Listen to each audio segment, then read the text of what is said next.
আলহামদুলিল্লাহি রাব্বিল আলামিন ওয়াসসালাতু ওয়াসসালামু আলা আশরাফিল আমবিয়াই ওয়াল মুরসালিন ওয়া আলা আলিহি ওয়া সাহবিহি আজমাইন আম্মা বা'দ। সম্মানিত ভাইরা আমার, আলোচনার বিষয় হচ্ছে মসজিদের আদাব সমূহ।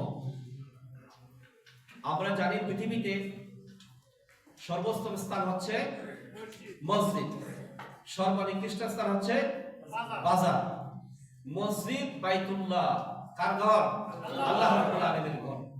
সুতরাং আল্লাহর ঘরে যদি যেতে চান তাহলে আল্লাহর ঘরের সম্মান মর্যাদা অবশ্যই রক্ষা করতে হবে। পৃথিবীর কোন রাজা বাদশার দরবারে যেতে হলে, কোন ধরনের মন্ত্রীর দরবারে যেতে হলে আপনি ভালো করে পোশাক পরেন, সেন্ট লাগান, সুন্দর পোশাকটা পরেই মন্ত্রীর বাসায় যাচ্ছেন, মন্ত্রীর অফিসে যাচ্ছেন। তাহলে যেই ঘরটা আল্লাহর ঘর, পৃথিবীর যত মসজিদ সবগুলো আল্লাহর ঘর, সেই ঘরে যখন আপনি প্রবেশ করবেন তাহলে সেই ঘরের কতগুলি নিয়ম কানুন আদাব রক্ষা করতেই হবে। নবী সাল্লাল্লাহু আলাইহি ওয়াসাল্লাম বলেন, আন আবি হুরায়রা রাদিয়াল্লাহু তাআলা আনহু আন নবী সাল্লাল্লাহু আলাইহি ওয়াসাল্লাম قال আহাব্বুল বিলাদি ইলাল্লাহি মাসাজিদুহা ওয়া আবগাদুল বিলাদি ইলাল্লাহি আসওয়াকুহা। পৃথিবীতে সবচেয়ে পছন্দনীয় জায়গা হচ্ছে আল্লাহর ঘর, পৃথিবীতে সবচেয়ে নিকৃষ্ট জায়গা হচ্ছে বাজার।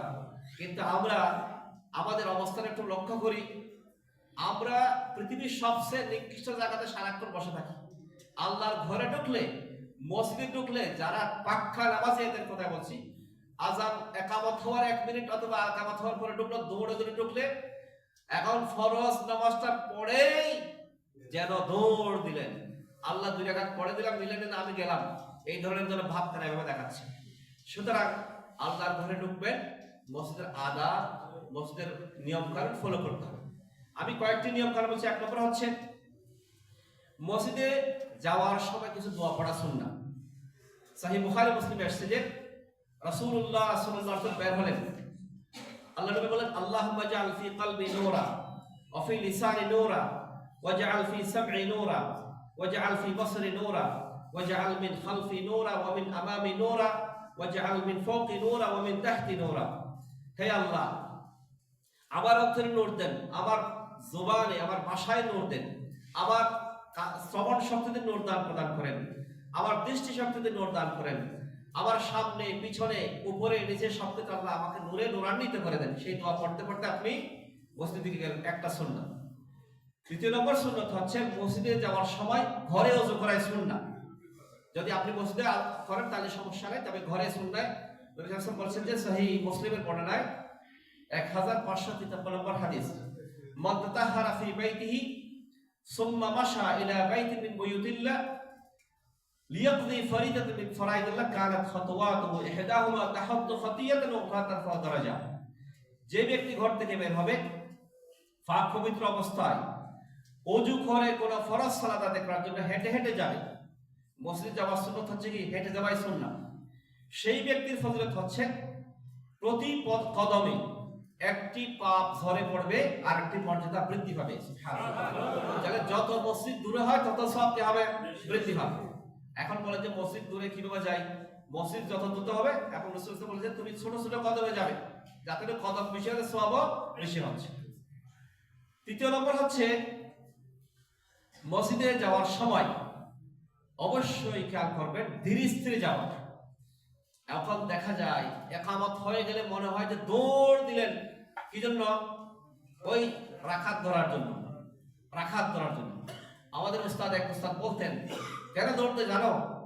বলে দৌড়তে এই কারণে, ওই রাকাতটা ইমামের ফিটে তুলে দেওয়ার জন্য, ইমামের উপর চাপিয়ে দেওয়ার জন্য সে দৌড় দিচ্ছে। তা এই ধরনের দৌড় দেওয়া সুন্নতের খেলাফ, মোটেও ঠিক নয়। নবী সাল্লাল্লাহু আলাইহি ওয়াসাল্লাম বলেন সহিহ মুসলিমের বর্ণনায়, ইযা সামি'তুল ইকামা ফামশু ইলাস সালাত ওয়া আলাইকুম বিস সাকিনাতি ওয়াল ওয়াকার ওয়া লা তুসরি'ু ফামা আদরাকতুম ফাসাল্লু ওয়া মা ফাতাকুম ফাআতিম্মু। যখন তোমরা ইকামত শুনতে পাও তখন সালাতের দিকে যাবে, তোমাদের উচিত স্থিরতা, গাম্ভীর্যতা অবলম্বন করা। আলাইকুমুস সাকিনাতু ওয়াল ওয়াকার, ধীরে স্থিরভাবে যাবেন, গাম্ভীর্য আস্তে আস্তে যাবেন, তাড়াহুড়া করবেন না। ওয়ালা তুসরি'ু, তাড়াহুড়া করবেন না। যতটুকু তুমি ইমামের সাথে পেয়েছো সেটা করবে, আর যতটুকু পারে সেটা কমপ্লিট করবে, পূরণ করবে, এটাই হলো সুন্নাহ। কিন্তু আমরা খুব দৌড়ে দৌড়ে যাচ্ছি, একামত শুরু হয়ে গেলে একামত শুরু হয়ে যাক, তাহলে আপনি দ্বিতীয় জামাত পড়তে পারবেন। এমনই দেখা যায় একামত শুরু হয়ে গেছে, দৌড়ে দৌড়ে যাচ্ছে, অথবা জামাত শেষ হয়ে গেছে, একেবারে শেষ রাকাতে বসে আছে ইমাম সাহেব। সেই ক্ষেত্রে একটা মশলা আপনারা খেয়াল করবেন, ইমাম সাহেব সালাম ফেরানোর সময় হয়ে গেছে, এই ক্ষেত্রে আপনি কি অপেক্ষা করবেন জামাত দ্বিতীয় করার জন্য, নাকি ওই জামাতে শরীক হয়ে যাবেন? নিয়ম হচ্ছে শরীক হয়ে যাওয়া, কারণ আল্লাহ রাসূল বলেছেন যে যতটুকু তুমি পেয়েছো সেটাকে শরীক হয়ে যাও, আর যতটুকু পাও নাই সেটাকে কমপ্লিট করো। কিছু লোক দেখা যায় ইমাম সালাম ফেরার জন্য অপেক্ষা করতে 3-4 জন ধরে, এটা সুন্নতের খেলাফ। তাহলে এখানে দুটি সুন্নত আমরা প্রমাণিত হয়। একটি সুন্নত হচ্ছে যাওয়ার সময় আস্তে আস্তে যাবেন, ধীরে স্থিরে যাবেন, দৌড়াদৌড়ি করা যাবে না। দ্বিতীয় সুন্নত হচ্ছে ইমাম সাহেবের শেষ বৈঠকে হলেও আপনি ওইখানেই শরীক হয়ে যাবেন। চতুর্থ নম্বর, মসজিদে প্রবেশ করার সময় আপনাকে দোয়া পড়তে হবে। কি বলবেন? বিসমিল্লাহ ওয়াসসালাতু ওয়াসসালামু আলা রাসূলিল্লাহ আল্লাহুম্মা ইফতাহ লি আবওয়াব রাহমাত। বলেন বিসমিল্লাহ ওয়াসসালাতু ওয়াসসালামু আলা রাসূলিল্লাহ আল্লাহুম্মা ইফতাহ লি আবওয়াব রাহমাত। মূল দোয়া এটাই, শুরুতে বিসমিল্লাহ বলা, নবীর প্রতি সাল্লাল্লাহু আলাইহি ওয়াসাল্লাম পাঠ করা, এরপর দোয়াটা পড়লেন। বের হওয়ার সময় বিসমিল্লাহ বললেন, আমাদের প্রিয় নবীর প্রতি কি বললেন? সালাত সালাম পেশ করলেন। বিসমিল্লাহি ওয়াসসালাতু ওয়াসসালামু আলা রাসূলিল্লাহ আল্লাহুম্মা ইন্নী আসআলুকা মিন ফাদলিক। মনে আছে সবার দোয়া? প্রথমে প্রবেশ করব, আল্লাহ আপনার রহমতের দরজা খুলে দেন। ডান পা দিয়ে প্রবেশ করলেন। কোন পা দিয়ে? ডান পা দিয়ে। বের হওয়ার সময় বাম পা দিয়ে বের হলেন। বলবেন কি? আল্লাহ আল্লাহুম্মা ইন্নী আসআলুকা মিন ফাদলিক। আল্লাহ আমার আপনার ফজিলতের কামনা করছি, ফজিলত আপনার দয়া আশা পোষণ করছে। এই দোয়াগুলি পরে মসজিদে প্রবেশ করলেন। চতুর্থ নম্বর, ৫৫ নম্বর সুন্নাত হচ্ছে মসজিদে ঢোকার পরেই 2 রাকাত কি পড়তে হবে? তাহিয়াতুল মসজিদ। কি নাম? তাহিয়াতুল মসজিদ, মসজিদের সম্মানার্থে দোয়া। এই সুন্নতটা মৃতপ্রায়, বিশেষ করে বাংলাদেশের মুসলমানদের মধ্যে এটা একদম নাই, দেখাই যায় না।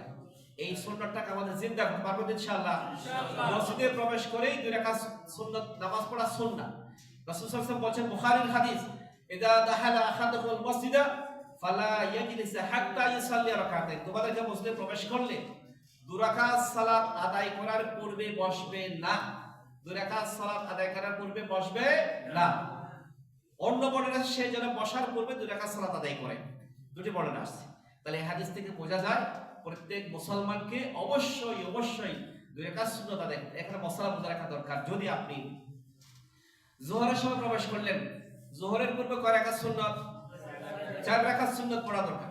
4 রাকাতকে 2 রাকাত বাদ করে পড়েন। তাহলে আপনি প্রবেশ করলেন, সুন্নাত পড়বেন, নিয়ত করবেন 2টা। কয়টা? তাহিয়াতুল মসজিদ সুন্নাত। তাহলে 1 দিলে কয়টা কি? 2 ডবল সওয়াব হচ্ছে। তাহলে আপনি 2 রাকাত সুন্নাত পড়বেন, তাহিয়াতুল মসজিদ সুন্নাতের নিয়ত, তাহিয়াতুল মসজিদ হয়ে গেল, 2টা নিয়ত করলেন। অথবা জামাত শুরু হয়ে গেছে, এখন কি আপনি 2 রাকাত সুন্নাত পড়বেন, নাকি তাহিয়াতুল মসজিদে জামাতে শরীক হয়ে যাবেন? জামাতে শরীক হয়ে যাবেন। অথবা আপনি কাজে ঢুকছেন, আসরের পরে, যে সময় নামাজ পড়া নিষেধ, আসরের পরে সুন্নাত পড়া নিষেধ। ফজরের সুন্নাত পড়ার পরে ফরজ নামাজের আগে কোনো সুন্নাত পড়া জায়েজ নেই। এখানে কিন্তু একটা মসলা হচ্ছে, যদি আপনি মনে করেন আসরের পরে মসজিদে প্রবেশ করলেন, সেখানে ফিকহের মূলনীতি হচ্ছে সেই সময়টা কারণ পাওয়া গেছে, সওয়াব পাওয়া গেছে, অর্থাৎ মসজিদে প্রবেশ করছেন সেই জন্য আপনাকে 2 রাকাত পড়তে হবে, অন্যথা আসরের পর কোনো সুন্নাত পড়া জায়েজ হবে। ঠিক একইভাবে ফজরের পরে আপনি মনে করেন সুন্নাত বাসায় পড়েছেন, মসজিদে আসলেন, দেখলেন যে সময় কতগুলি এখনো জামাত শুরু হয়নি, আগে কি বসে পড়বেন না 2 রাকাত পড়বেন? 2 রাকাত দুটোই সওয়াব পাওয়া গেছে, পড়া যায়। নিষিদ্ধ সময়ের ক্ষেত্রে অনেক সময় পড়া যায়। এই মশলাগুলো খুব খেয়াল করবেন। 5 নম্বর হলো, 6 নম্বর সুন্নাত হচ্ছে মসজিদে কবর ক্রয় বিক্রি করা নিষেধ, হারানো জিনিস খোঁজা নিষেধ। মসজিদ দাঁড়িয়ে বললেন, ইমাম সাহেব বললো একটা ঘড়ি হারিয়ে গেছে, কেউ পাইলে বলে দিবেন, জায়েজ হবে না। মসজিদের ভিতরে পোস্টার লাগালেন, জায়েজ হবে না। মসজিদের ওয়ালে বাইরে পোস্টার, বাজারের মার্কেটের পোস্টার, সেটা জায়েজ হবে না। কি বললেন? ইদা রাআইতুম মাইয়াবি ওয়া ইয়াবতা ফিল মসজিদ লা আরবাহ আল্লাহু তিজারা ওয়া ইদা রাআইতুম মাইয়াশুদু ফিহি সাল্লাহ ফাকুলু লা আরাদাল্লাহু আলাইহি। রাসূল সাল্লাল্লাহু আলাইহি ওয়াসাল্লাম বলেছেন, মসজিদের ভিতরে কোন লোক যদি ক্রয় বিক্রয় করতে থাকে তুমি বলবে যে তোর ব্যবসা আল্লাহ পাক ধ্বংস করে দেবে, তোর ব্যবসার মধ্যে আল্লাহ পাক লাভ না তো বদদুয়া করতে হবে। আর কোন ব্যক্তি যদি বলে এই আমার ঘড়ি হারিয়ে গেছে, আমার মোবাইল হারিয়ে গেছে, একটু তালাশ করেন, আপনি বলবেন যে তোর মোবাইল যেন আল্লাহ পাক না আনে, এই বদদুয়া লা রাদ্দাল্লাহু আলাইহি। কথা বুঝতে পারছেন? সুতরাং মসজিদের ভিতরে ব্যবসা বাণিজ্য বসানা, মসজিদের ভিতরে হারানো বিজ্ঞপ্তি দেওয়া জায়েজ হবে। 7 নম্বর, মসজিদে আসার সময় সুন্দর পোশাক সুসজ্জিত হয়ে আসতে হবে। সবচেয়ে ভালো পোশাকটা পরবেন কোন সময়? সকালে ফজরের সময় দেখা যায় লঙ্গি একটা 5 তালা, কয়তালা? 5 তালা লঙ্গি পরে, তার গেঞ্জি একটা পরা আছে, এদিকে ছিল এদিকে ছিল, নামাজ পড়ে গেছে, তারপরে বাসায় গিয়ে স্যুট টাইট ফিট করে সেন্টার লাগিয়ে অফিসে গেছে। কত বড় নাফরমান আপনি! একজন নাদান বান্দার কাছে গেছেন, ওর কাছে বড় সুন্দর পোশাক পরলেন, আল্লাহর ঘরে আসলেন বিশ্রী একটা পোশাক। আপনি সবচেয়ে ভালো পোশাক, সুন্দর পোশাক, সবচেয়ে দামি আতর ফেলে কি করে আসবেন? মসজিদে আসবেন। রাসূল সাল্লাল্লাহু আলাইহি ওয়াসাল্লাম ইয়া আল্লাহ পাক বলেন ইয়া বনি আদম খুযু যিনাতাকুম ইনদা কুল্লি মসজিদিন ওয়া কুলু ওয়াশরাবু ওয়া লা তুসরিফু ইন্নাহু লা ইউহিব্বুল মুসরিফিন। হে আদম সন্তান, প্রত্যেক সালাতের সময় সাজ সজ্জা গ্রহণ করো, খাও পান করো, অপচয় করো না, নিশ্চয় আল্লাহ অপচয়কারীদেরকে পছন্দ করেন না। সুতরাং এখানে আল্লাহ কি বললেন? খুযু যিনাতাকুম, আপনার কাছে সবচেয়ে ভালো পোশাকটা পরবেন কখন? নামাজে আসার সময়, ফজরের সময়, যোহরের সময়, আসরের সময়, শুধু ঈদের দিন নয়। ভালো পোশাকটা পরে আসবে। এখন কোনো বাড়িতে কাজে থাকেন, অনেকে বলে কাজ করতেছি, শরীর নাপাক, নামাজ পড়তে পারে না, শরীর নাপাক হয়ে যায় কাজ করলে, আপনার শরীর রং লাগছে, ময়লা লাগছে, এই ক্ষেত্রে নামাজ পড়া যাবে। নবী সাল্লাল্লাহু আলাইহি ওয়াসাল্লাম বলেছেন তোমরা মসজিদে অবশ্য দুইটা পোশাক পরে যাবে, দুইটা পোশাক নিয়ে যাবে, একটা পোশাক হাঁটার সময়, আর একটা নামাজের সময়। নামাজের পড়ার সময় পোশাকটা সুন্দর হয়। যারা কাজ করবেন একটা পোশাক নিলেন, একটা হলো ফ্যান রাখলেন, যদি একটু ভালো না লাগে নামাজে আল্লাহ ওয়ালা হলে এই ধরনের করাই সুন্নাহ। 8 নম্বর সুন্নাহ, পেঁয়াজ রসুন অনুরূপ দুর্গন্ধজনক কিছু খেয়ে মসজিদে না যাওয়া। পেঁয়াজ রসুন, পেঁয়াজ খেয়ে যেতে পারবেন না, পেঁয়াজ খেতে পারবেন, কিন্তু নামাজের সময় যেতে রসুন খাওয়া যাবে। বিশেষত মান আকাল আল বাসালা ওয়াস সাওম ওয়াল কাররা ফালা ইয়াকরিবান্না মাসজিদা ফাইন্নাল মালাইকাতা তাআযযু মিম্মা ইয়াতাআযযু মিনহু বনি আদম। যে ব্যক্তি পেঁয়াজ রসুন, পেঁয়াজ জাতীয় জিনিস খাবে, সে যেন মসজিদে না আসে, মসজিদের কাছে না আসে। কারণ ফেরেশতারা কষ্ট পায়, মানুষের দিয়ে কি হয়? কষ্ট পায়। পেঁয়াজের দুর্গন্ধ অসহ্য, রসুনের দুর্গন্ধ অসহ্য, কাঁচাগুলি অসহ্য। আচ্ছা, তাহলে সিগারেট খাওয়া যাবে? হাদিসে সিগারেটের কথা আছে? এখানে আসছে যে সিগারেট এটাও দুর্গন্ধ, এমনি হারাম, আরো দুর্গন্ধ। সুতরাং সিগারেটটা খাওয়া হারাম, মসজিদে আসা নিষেধ। গেল 8 নম্বর। 9 নম্বর হচ্ছে আযানের পরে মসজিদ থেকে বের না হওয়া। আপনি মসজিদে ঢুকে পড়লেন, মসজিদে কাজ করতেছেন, আযান হয়ে গেল, তাহলে যেই মসজিদে আছেন সেই মসজিদে কি করবেন? নামাজ আদায় করবেন। রাসূল বলেন ইন্না ইযা আযানাল মুআযযিনু ফালা ইয়াখরুজু আহাদুন হাত্তা ইউসাল্লিয়া। যখন মুয়াজ্জিন আযান দেয় তখন যেন সালাত আদায় না করে মসজিদ থেকে বের না হয়।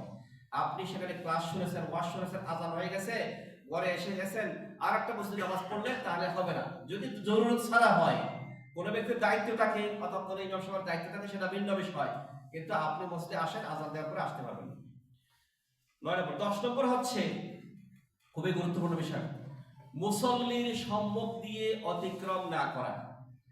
আপনি যখন নামাজ পড়লেন, কিছু লোক সুন্নাত পড়তেছে, এই মুহূর্তে আপনি দৌড়েই চলে আসলেন মুসল্লির সামনে দিয়ে, সেটা জায়েজ হবে না। সহিহ বুখারী মুসলিমের বর্ণনা আসছে যে লাউ ইয়ালামুল মারু বাইনা ইয়াদাইল মুসাল্লি মাযা আলাইহি লাকানা আন ইয়াকিফা 40 খায়রান লাহু আন ইয়ামুররা বাইনা ইয়াদাইহি।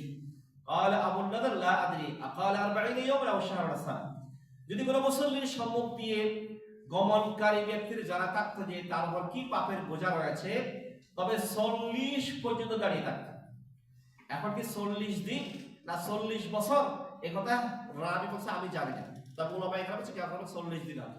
40 দিন দাঁড়িয়ে থাকতো, কত বড় পাপ হলে আপনি 40 দিন দাঁড়িয়ে থাকবেন, এই কাজটা আমি করবো না, দাঁড়িয়েই থাকবেন, এত বড় পাপ আপনি করেছেন। অথবা 40 বছর দাঁড়িয়ে থাকতে এক জায়গায়, যাতে এই পাপটা আপনি করতে না হয়। সুতরাং কোনো মুসল্লির সামনে হেঁটে যাওয়া জায়েজ হবে না।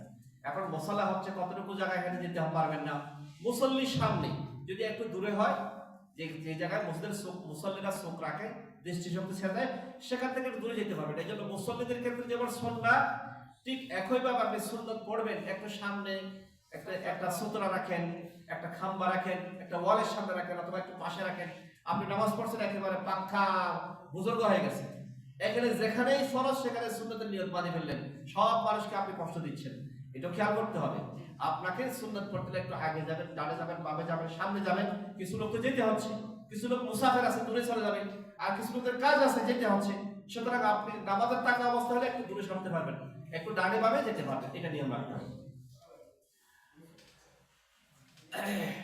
10 নম্বর 11 নম্বর হচ্ছে মসজিদে কণ্ঠস্বর উঁচু না করা, সুরগুল না করা।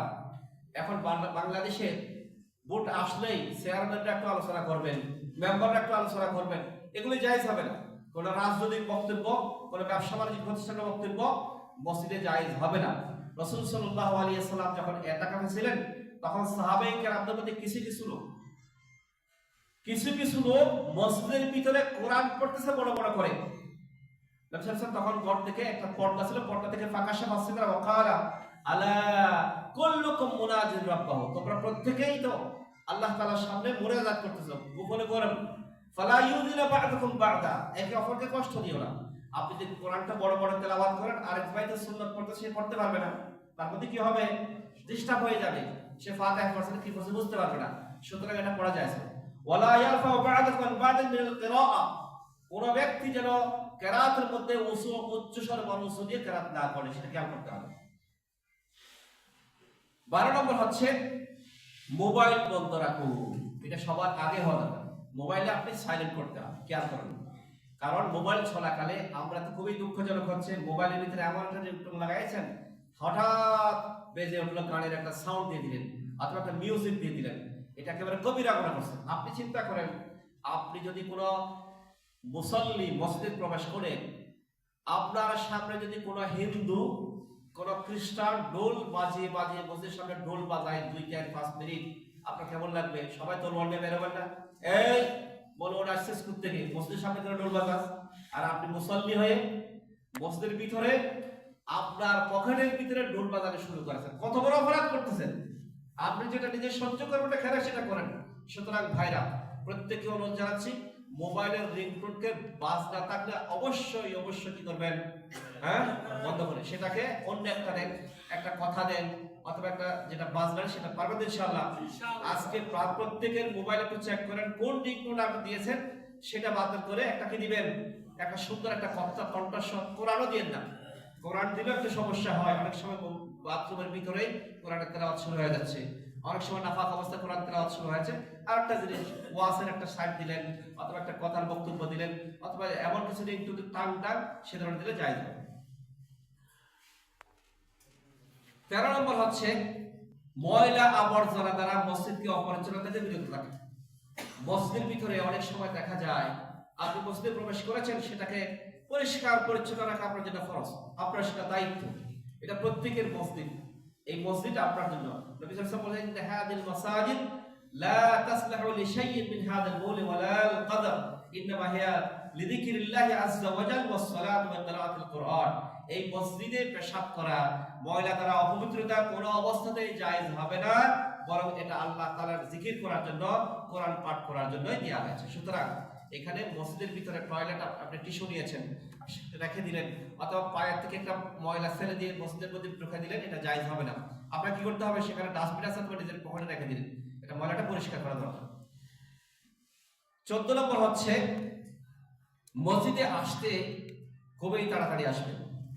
আজান হওয়ার সাথে সাথে মসজিদের তৈরি হওয়ার জন্য প্রস্তুতি গ্রহণ করা আপনার জন্য ফরজ। এই জন্য প্রিয় ভাইরা আমার, মসজিদে আমরা দেখি যে আজান হওয়ার পরেও ঘুমায় যাচ্ছে, একামত হওয়ার পরে আসতেছে, একামত হওয়ার পরে সে শুরু করেছে। আপনার জন্য সুন্নত হচ্ছে, আপনার জন্য কর্তব্য হচ্ছে আল্লাহর ঘরের দিকে তাড়াতাড়ি আসুন। আপনি বলবেন কাজকে কি সালাত আছে, আমার কাজকে বলবেন আবার সালাত আছে, সালাতকে বলবেন আবার কাজ আছে, এটাকে বলে, এটা কোনো মুসলমান বলতে পারে না। আপনাকে অবশ্যই মনে রাখতে হবে আল্লাহু আকবার, আল্লাহ সবচেয়ে বড়, আল্লাহ সবচেয়ে বড়। আপনার কাজ ছোট, আপনার মোবাইলের কাজ ছোট, আপনার পাক করা ছোট, আপনি কথা বলা ছোট। আল্লাহু আকবার, আল্লাহ সবচেয়ে বড়, এটা আপনাকে বিশ্বাস করতে হবে। সুতরাং আল্লাহর ঘরের দিকে চলে আসুন। হাইয়া আলাস সালাহ, কোথায় আসুন? সালাতের দিকে আসুন। হাইয়া আলাল ফালাহ, কোথায় আসবেন? কামিয়াবের দিকে আসুন। হাইয়া আলাস সালাহ, সালাত এবং কামিয়াবি একে অপরের সাথে লাগানো আছে। তাহলে আপনার সালাত আছে, আপনার সফলতা আছে, আপনার ব্যবসায়ী সফলতা, কাজের সফলতা, ছেলেমেয়ের সফলতা, সকল ক্ষেত্রে সফলতার জন্য মূল শর্ত হচ্ছে কি? ওয়াস্তাঈনু বিস-সাবরি ওয়াস-সালাহ, সাহায্য কামনা করো সালাতের মধ্য দিয়ে এবং সবরের মধ্য দিয়ে। হাইয়া আলাস সালাহ, সালাতের দিকে আসো। হাইয়া আলাল ফালাহ, কল্যাণের দিকে আসো। তাহলে কল্যাণ কোথায়? সালাতের মধ্যে আছে। আপনার কাজে সালাতের সময় কোনো কল্যাণ নেই। এইজন্য বন্ধুগণ, লাউ ইয়ালামুন নাসু মা ফিন নিদাই ওয়াস-সাফিল আউয়াল সুম্মা লাম ইয়াজিদু ইল্লা আন ইস্তাহিম্মু আলাইহি লাস্তাহাম্মু ওয়ালাউ ইয়ালামুনা মা ফিত তাহাজ্জুদ লাস্তাকামু ইলাইহি। আবু হুরায়রা রাদিয়াল্লাহু আনহু বর্ণিত, নবী সাল্লাল্লাহু আলাইহি ওয়াসাল্লাম বলেছেন, লোকেরা যদি জানতো আযান দেওয়া, নামাজের প্রথম সারিতে দাঁড়াবার কি মাহাত্ম্য আছে, সওয়াব আছে, অতঃপর তাতে অংশগ্রহণের জন্য যদি লটারি পেতে রেখে কোনো উপায় না পেত, তাহলে অবশ্যই তারা লটারির মাধ্যমে সেই জিনিসটা নিত। চিন্তা করে দেখেন, আপনাকে লটারি দিতে হবে, মানে এত দামি জিনিস, এত মূল্যবান জিনিস, সফল আউয়াল, এত মূল্যবান জিনিস আযানের সাথে সাথে দেওয়া। বললেন যে অনুরূপ তারা যদি জানতো যে আগে আগে মসজিদে আসার কি ফজিলত আছে, তাহলে তারা সেখানে প্রতিযোগিতা করত। এরপরে বললেন যদি তারা জানতো এশা এবং ফজরের নামাজ পড়ার কি ফজিলত কত বেশি, তাহলে মানুষ কি করত? হাত না থাকলে, পা না থাকলে হামাগুড়ি দিয়ে হলেও ফজরের জামাতে শরীক হইত। সুবহানাল্লাহ। সুতরাং ভাইরা আমার, আমি এখানে 14টি সুন্নতের কথা বলেছি। আল্লাহ রাব্বুল আলামিন আমাদের সকলকে যেন নবী করিম সাল্লাল্লাহু আলাইহি ওয়াসাল্লাম সুন্নত মতো চলার তৌফিক দান করুন, মসজিদের আদাব রক্ষা করার তৌফিক দান করুন। ওয়া সাল্লাল্লাহু আলা নবিয়িনা মুহাম্মদ ওয়া আলা আলিহি ওয়া সাহবিহি আজমাইন।